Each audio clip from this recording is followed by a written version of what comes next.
ሁለተኛ ጂኦግራፊ እስረኛ እንድንሆን ተፈልጎ በተንኮል ነው ያጣነው። እውነቱን ለመናገር በተንኮል ነው ያጣነው።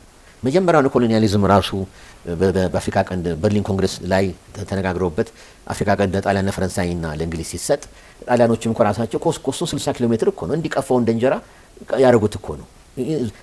ሄሊኮፕተር ከፍ ባልክ ቁጥር ታዋለኩ እዛ ድረስ ያለንን እና ይሄ ራሱ በተንኮል ኢትዮጵያ ወደዛ ሳይሆን ወዲህ ታፍና እንድትቀር የተደረገ ነውና ይሄ አንጀስቲፋይድ የሆነ ፌር ያልሆነ ትክክለኛ ኢፍትሃዊ የሆነ መስተካከል አለበትና ወደ ቤታችን እንመለስ ነው። ሶስተኛ ያን እናርግ ስንል ሰላምን ይዘን ነው። እባካችሁ ትልቁ ሀገር ደቃቆቹን አጎንበሰን ምን ለምነው ማንን እኛ እኮ ነን። ሌላው እኮ እናድርግ ያድርግ ማለት አይደለም። አጼው በጉልበቱ ክሪሚያ እኮ የተደረገው እናውቃለን። ሄደ ያዘ ወንድና አውጣኝ አለ። ይሄው አለ ክሪም ማድረግ እንችላለን። ይሄን መንግስት ያርግ ማለት አይደለም። በነገራችን ደግመዋል ማድረግ አቅሟለን። ጉልበቱም ኮሚትመንቱም ወኔውም መዋጋት ስልቱም ጉብዝናውም ችሎታውም ትምህርቱም አለ። ሄደን ማለት እንችላለን። በጅቡቲም እንዲሁ በዋዛ ፈዛዛ አመለጠ።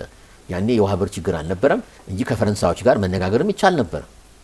1977 ነው በቀይ ሽብርና በሶማሌ ጦርነት አካባቢ ነው ነጻ ሹልክ ብላ ነጻ ያወጣችው። ያን አቴንሽን አልተሰጠውም እና ብዙ ወርቃማ ብለውናልና ዙሪያውን ስታይ እኛ ስቴክ ሆልደር ነን።